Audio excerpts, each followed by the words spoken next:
E aí, pessoal do sétimo ano, Matheus Viana aqui mais uma vez, invadindo a sua casa, juntos mais separados, ou separados mais juntos. Dessa vez a gente vai falar de mais um filo do reino animal. Esse filo se chama Quinidária. Em português a gente pode chamar de quinidários. Existe um outro nome para eles, para esse filo, que é o filo dos selenterados. É um nome mais antigo, mas ainda aparece em algumas questões, enfim. Os quinidários. Vamos falar deles, começando mais uma vez pelas características gerais desse filo. Aquáticos, sendo a maioria marinha. Mais uma vez, essa mesma expressão está aparecendo nesse filo, porque quando a gente falou dos poríferos, eu falei a mesma coisa. Eles são todos aquáticos, não existe quinidário terrestre. São todos aquáticos e a maioria é de água salgada, ou seja, a maioria é marinha. Mas também existem quinidários de água doce. São os quinidários dulcícolas, certo? O corpo deles é gelatinoso e mole, isso é uma característica de todos os quinidários. A gente vai falar dos corais, mas eles têm um esqueleto externo que é o que dá sustentação, certo? Então, o corpo do animal mesmo é gelatinoso e mole. Os exemplos principais, enfim, mais conhecidos, são as águas-vivas. Já estava aí a imagem, a anêmona do mar, no canto da direita aqui embaixo. Os corais, que a gente vai falar um pouquinho mais especificamente sobre eles no final do vídeo. A caravela, que parece uma água-viva, só que ela apesar de parecer um indivíduo só, ela é formada por um conjunto de indivíduos bem pequenos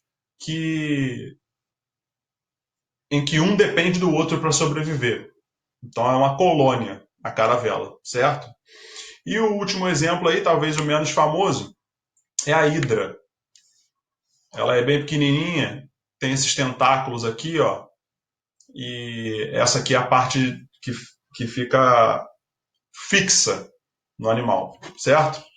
Então, esses são os 5 exemplos de quinidários. Ainda sobre as características gerais, bacana você saber que, ao contrário do que acontecia com os poríferos, os quinidários já apresentam células nervosas. Essa imagem aí vai ficar um pouquinho mais clara depois, que eu vou repetir essa imagem num outro slide, mas só para você entender, essa superfície aqui, ó, essa superfície aqui é a superfície externa do animal, e essa superfície que não estaria virada para lá é para a parte interna do animal. Aqui nesse meio existem as células nervosas, que eu vou vir em vermelho aqui, e o nome também, mas a célula nervosa é essa marca mais escura aqui, ó. Tem outra aqui, tem outra célula nervosa aqui, tem outra célula nervosa aqui, e tem outra célula nervosa aqui, nesse esquema, certo? Cada espécie de quinidário tem 2 estágios de vida, 2 formas de vida. Todas as espécies apresentam essas 2 formas. Em algumas espécies, uma dessas formas é predominante, e em outras espécies, a outra forma é a predominante. Essas formas se chamam pólipo e medusa. A gente vai falar mais especificamente das duas. Mas é importante você entender que cada espécie passa por esses 2 estágios necessariamente. Só que, assim como você obviamente lembra lá das plantas, que tem o esporófito e o gametófito, em alguns grupos o gametófito é predominante, em outros grupos o esporófito é dominante, aqui é a mesma coisa, só nesse sentido. Em algumas espécies de quinidários, o estágio de vida predominante é o pólipo, em outras espécies o estágio de vida predominante é a medusa, certo? Os pólipos, eles são sésseis, envolvi em vermelho aí a parte do animal que fica fixa no substrato, no solo, na rocha, enfim. A extremidade livre, que é a outra, obviamente, né? Tem tentáculos que eu envolvi alguns dos tentáculos e eu envolvi um tentáculo só na imagem da direita, certo? Então, esses tentáculos ficam em volta da boca, que está envolvida em verde na anêmona, dá para ver claramente a boca do animal. Na hidra não é tão claro assim, mas acredita em mim, está ali envolvido em verde, tá? A boca do animal. Então a boca é voltada para cima, obviamente, a extremidade de baixo é que torna o animal céssio, a de cima é onde fica a boca. Esses são os dois principais exemplos, dois dos três principais exemplos de espécies cujo estágio polipóide, em forma de pólipo, é o predominante, a anêmona do mar e hidra.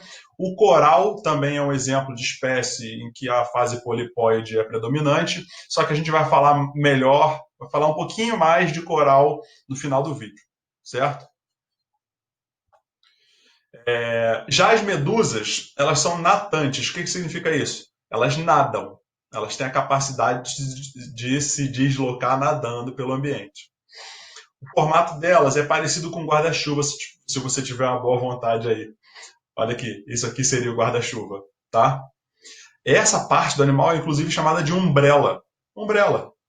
Escreve que nem guarda-chuva em inglês. Então, essa aqui que parece muito entre aspas, por favor, a cabeça do animal aqui, ó, se chama umbrella, justamente por causa dessa forma de guarda-chuva. E assim como acontece nos pólipos, as medusas apresentam os tentáculos em volta da boca, só que a boca é voltada para baixo. Então tem o animal com os tentáculos, aqui seriam os meus dedos, e a boca do animal fica aqui, ó. Certo?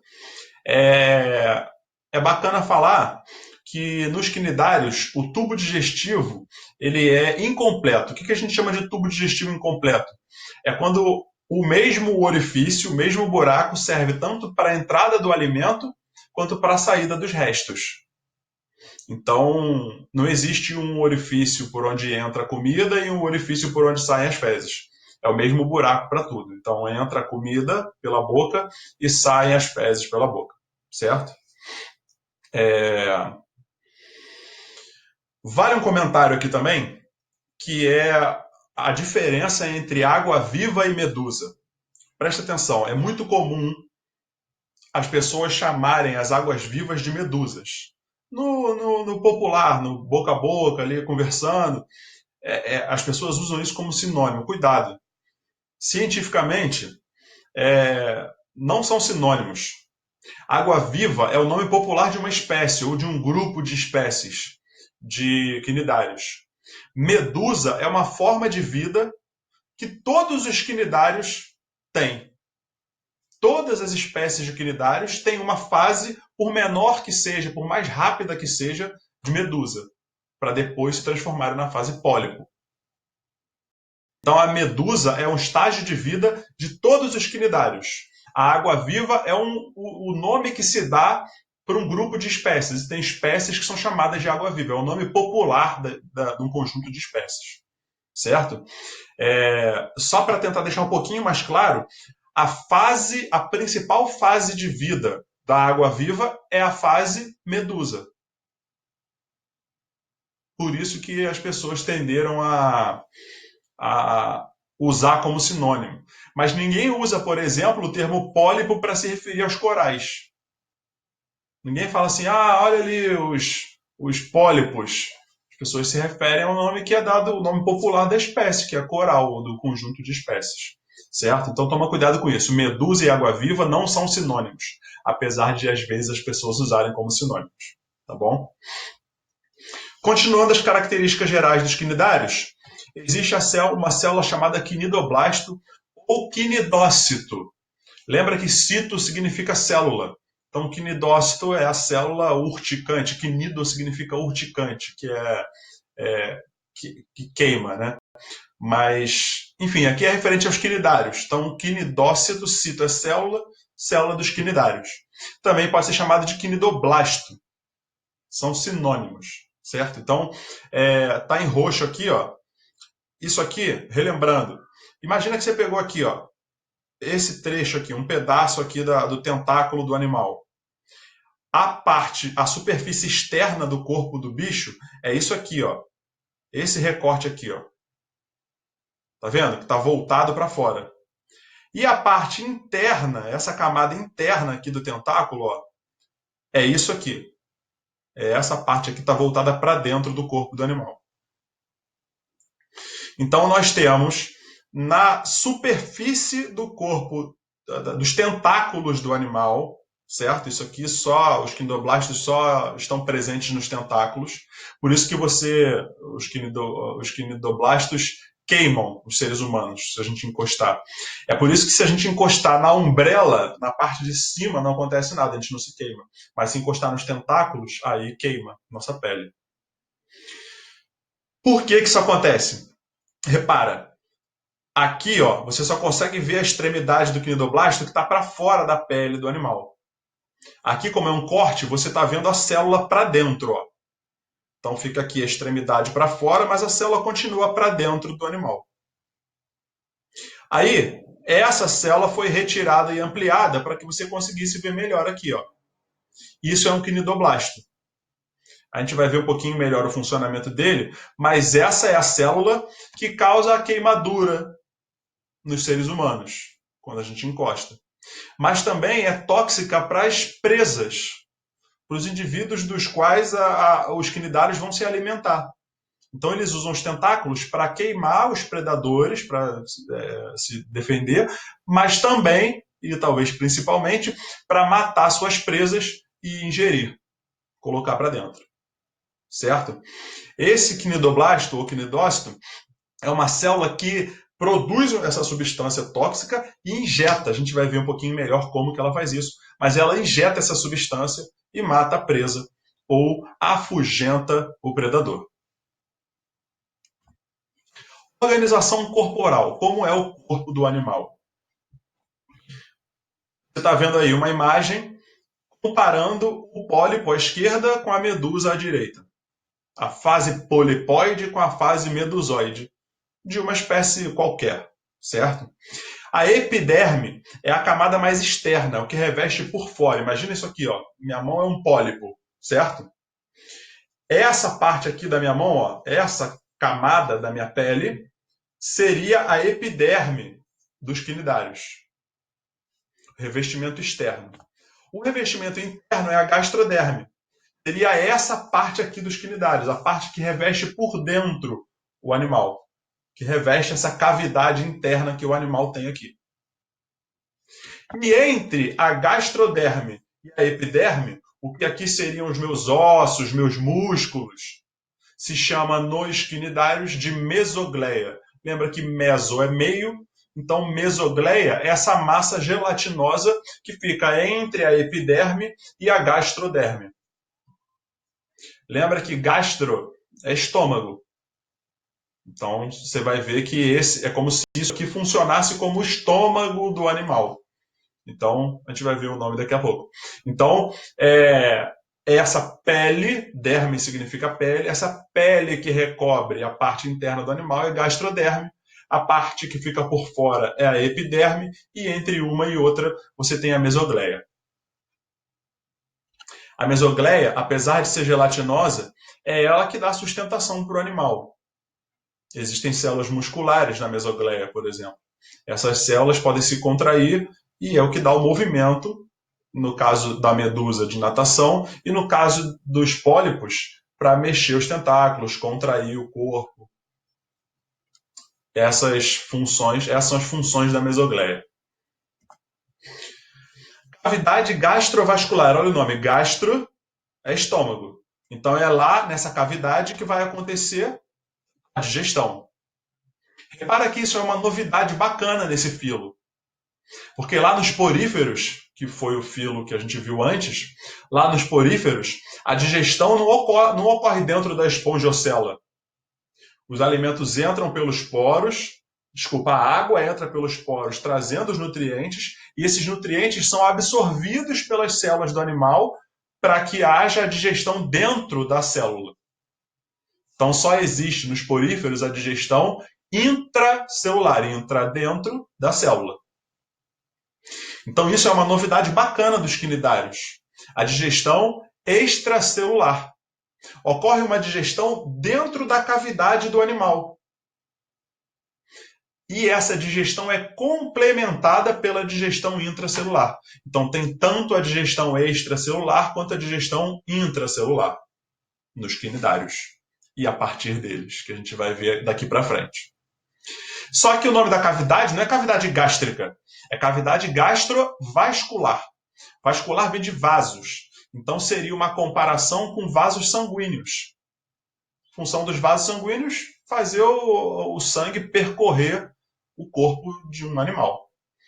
Então, a cavidade que permite, a cavidade em que ocorre a digestão extracelular é a mesma cavidade que é usada para distribuir esses alimentos digeridos pelo corpo do animal.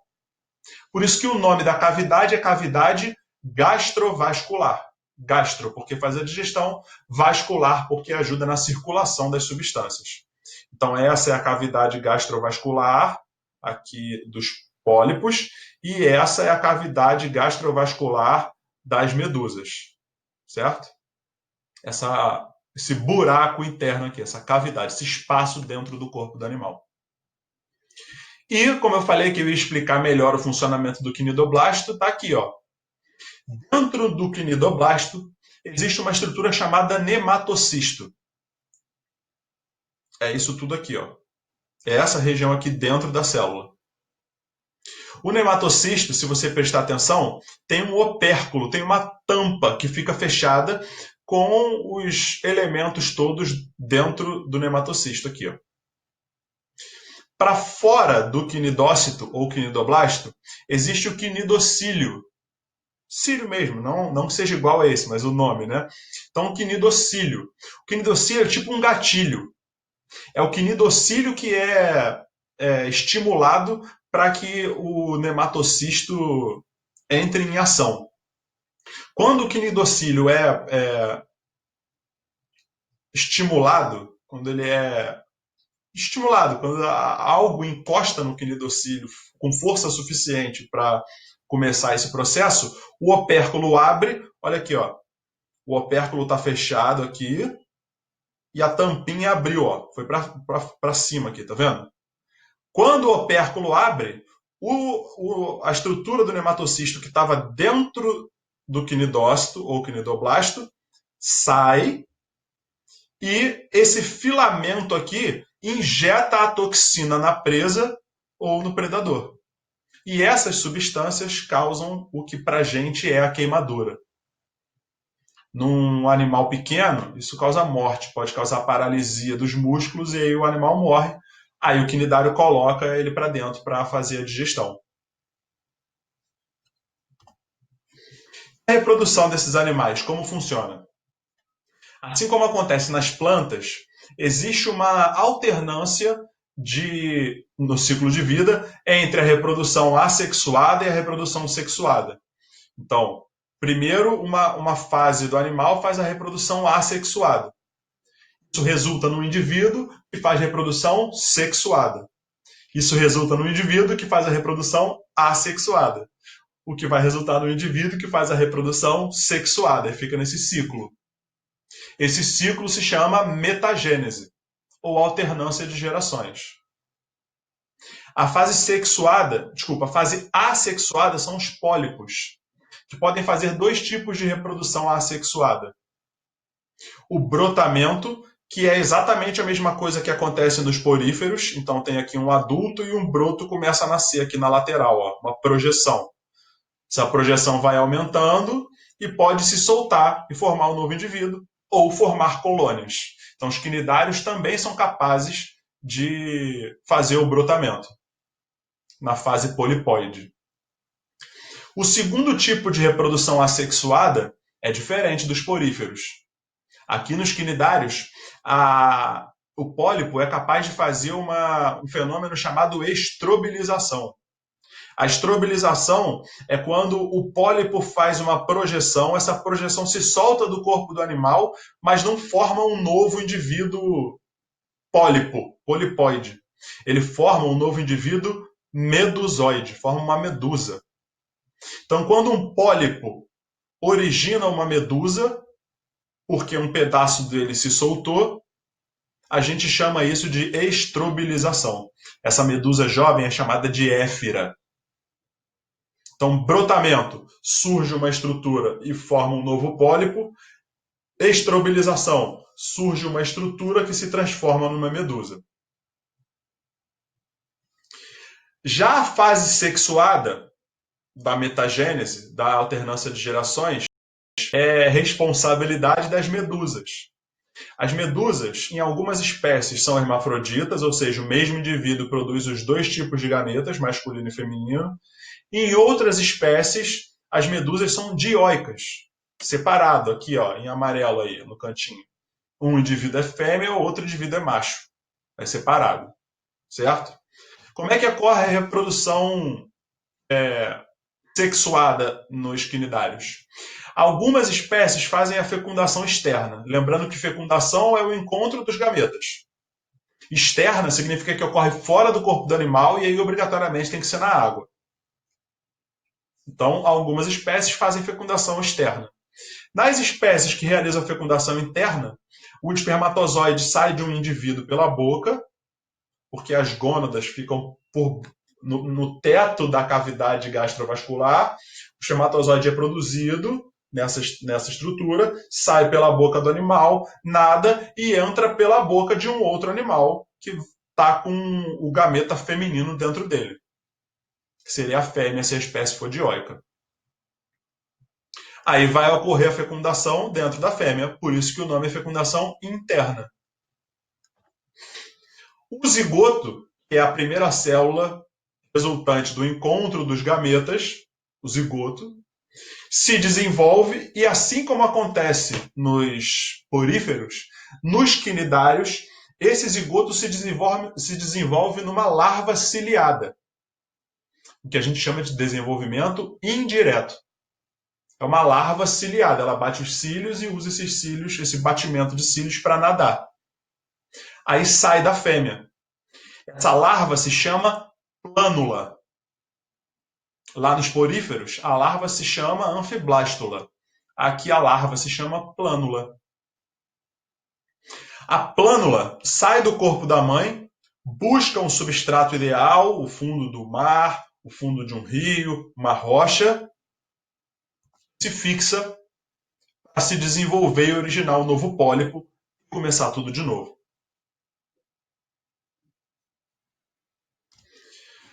A importância dos quinidários, eu acho que é muito bacana a gente focar nos corais.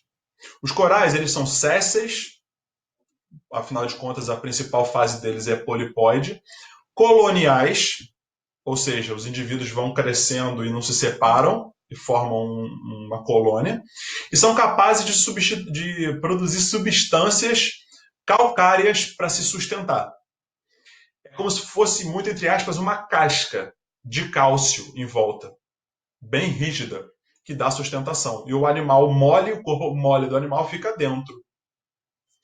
Aqui é um corte, você vê os tentáculos em volta da boca, e aqui o esqueleto calcáreo externo. É exoesqueleto. Esse exo é de externo. Então, o esqueleto externo de calcário e a boca e os tentáculos em volta virados para cima. Só que quando o coral morre, o esqueleto calcário permanece, continua. O corpo mole do animal decompõe e a parte dura fica lá. Isso aqui é um coral chamado coral cérebro, que é endêmico do Brasil. Aí eles fizeram um desenho aqui, ó, onde mostra o esqueleto calcário e o pólipo, com algumas microalgas aqui, enfim. Isso aqui é o pólipo, são os tentáculos aqui, a boca estaria no meio, não dá para ver nessa imagem. Quando isso aqui morre, quando o pólipo morre, o esqueleto calcário fica. Essa estrutura, formada pelo esqueleto calcário de quinidários de corais que morreram, se chama rocha coralínea, porque vem do coral. Essa rocha é muito importante porque ela passa a servir de substrato para outros animais, para outros seres. Então isso é de uma importância muito grande. Quando a gente tem um conjunto de várias colônias formando um ambiente gigantesco, rico em corais, a gente chama isso de recifes ou bancos de corais. Eles podem ocupar espaços gigantescos. E além da rocha coralínea, que é importante, que gera substrato para outros seres, os recifes de corais eles servem de suporte de abrigo para 25% da vida marinha. Imagina um coral cheio de uma rocha coralínea cheia de reentrâncias, de espaços. Isso acaba servindo de abrigo para diversas espécies marinhas colocarem seus ovos, fugirem de predadores ali no meio do coral. Certo? Então, os recifes de corais são verdadeiros berçários para muitas espécies marinhas. Certo? Espero ter ajudado, espero ter ficado claro. Semana que vem a gente volta para falar dos plateumintos. Obrigado, até a próxima.